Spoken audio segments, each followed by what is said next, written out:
নাম সোনালী বর্মন। আমি নৃগোষ্ঠী কোটায় সিলেক্টেড হয়েছি এবং আমার চাকরিতে কোনো টাকা লাগেনি। আমি অনুরোধ করব যে সামনে আরও পরীক্ষা আছে, এছাড়া শুধু পুলিশে কনস্টেবল নয়, এএসআই রিক্রুটমেন্ট হবে আপনারা জানেন। এর বাইরে আরও অন্যান্য জায়গায় অনেক ধরনের চাকরি পাওয়া যায়, সেগুলো তো সবাই কোয়ালিফাইড, যেহেতু চেষ্টা করলে অনেকেরই হয়ে যাবে। আমি সবাইকে অন্তত ইন ফিউচারে তাদের যে সমস্ত জায়গায় অ্যাপ্লাই করবে সেই সমস্ত জায়গার জন্য শুভকামনা জ্ঞাপন করছি।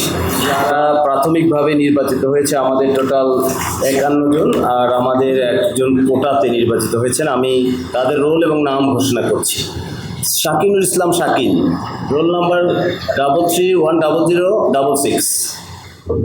সিরিয়ালি জয়তী সরকার 331025, জয়তী সরকার। আমরা আমাদের জায়গা থেকে শতভাগ নিরপেক্ষতা, সততা এবং মেধা, যোগ্যতা এবং ফিজিক্যাল এবং মেন্টাল এই দুইটা ফিটনেসের ভিত্তিতে আমরা পদকে সিলেক্ট করেছি। যশোর জেলা পুলিশকে ধন্যবাদ জানাবো। তারা এই সুষ্ঠুভাবে আমাদের মাঠের কার্যক্রম শেষ করেছে এবং আমরা নিজ মেধার যোগ্যতায় এ পর্যন্ত টিকে আছি। আমরা কোনো রকম টাকা পয়সার সাথে জড়িত না, আমরা নিজ যোগ্যতায় এ পর্যন্ত এসেছি। আমার 120 টাকায় চাকরি হয়েছে, আমার বাড়তি কোনো টাকা পয়সা লাগে না। আমি খুবই আনন্দ ফিল করতেছি। আমার পিতা একজন প্রতিবন্ধী, তিনি শারীরিকভাবে অসুস্থ, কাজ করতে পারেন না।